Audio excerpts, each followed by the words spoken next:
Now at 11:30, less than one day before early voting opens up across the state of Florida, the two men running for governor finally meet face to face.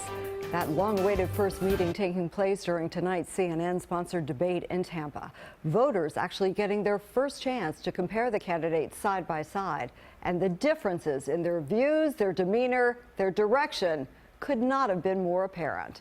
CBS 4's Ted Scouten begins our live team coverage on Campaign 2018 from the site of tonight's debate in Tampa. Boy, Ted, a lot of sparks flew.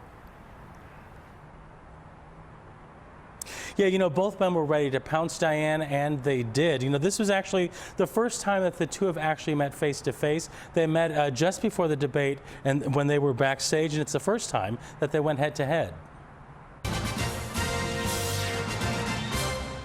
Look, Andrew's a failed mayor. From the opening statement, the tough talk began and lasted a full hour. Donald Trump was a big part of it. Democratic nominee and Tallahassee Mayor Andrew Gillum calling Republican Congressman Ron Desantis a Trump stooge. And if Congressman Desantis is elected, which he won't be, he will lead the effort to worship at the feet of Donald Trump. DeSantis referenced a Trump talking point numerous times during the debate, calling Tallahassee a city overrun with crime. Under Mayor Gillum's leadership, Tallahassee is the most crime-ridden city in the entire state of Florida. Last year, Tallahassee had the highest number of murders in the history of the city. Andrew couldn't keep Tallahassee safe. He's not the guy to keep Florida families safe. All right, well, Ron is being Don, and that's Donald Trump, neglecting all sense of reason and facts. I preside over a city that is experiencing a 5-year low in our crime rate. They discussed gun legislation and the mass murder at Marjorie Stoneman Douglas. I'm working with Andy Pollack, whose daughter Meadow tragically lost her life there. We are going to fix it in terms of school security. I think the blanket restriction on age is going to get struck down by the courts. And so I'm going to work with Andy. I'm going to work with our law enforcement people to identify those people who should not have access to weapons and indeed should not be on the streets. He is wholly owned by the NRA. He's not going to stand up to the National Rifle Association. That's why they're running all these ads against me, because they want the man that they bought. DeSantis brought up the FBI investigation in Tallahassee, one that Gillum said he is not named in.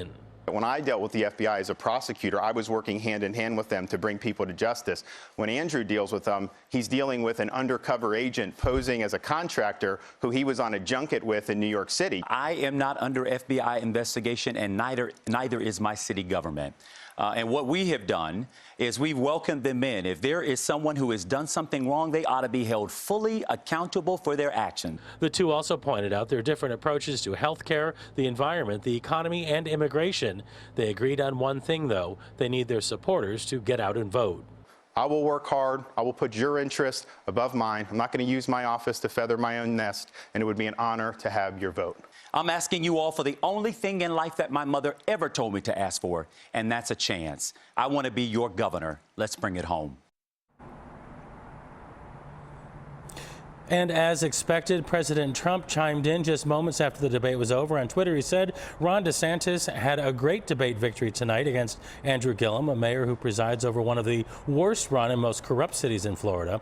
Ron will build on the great job done by Governor Rick Scott. Gillum will make Florida the next Venezuela. Gillum, by the way, declared victory as well, saying DeSantis had a disastrous performance. By the way, the next debate will be October 24th, which is Wednesday. That's going to be there in South Florida at Broward College in Davie, live at 7 p.m. And of course, you can see that on CBS 4 News. And by the way, that is the second and last debate that is expected between the two. Live tonight in Tampa, Ted Scouten, CBS 4 News.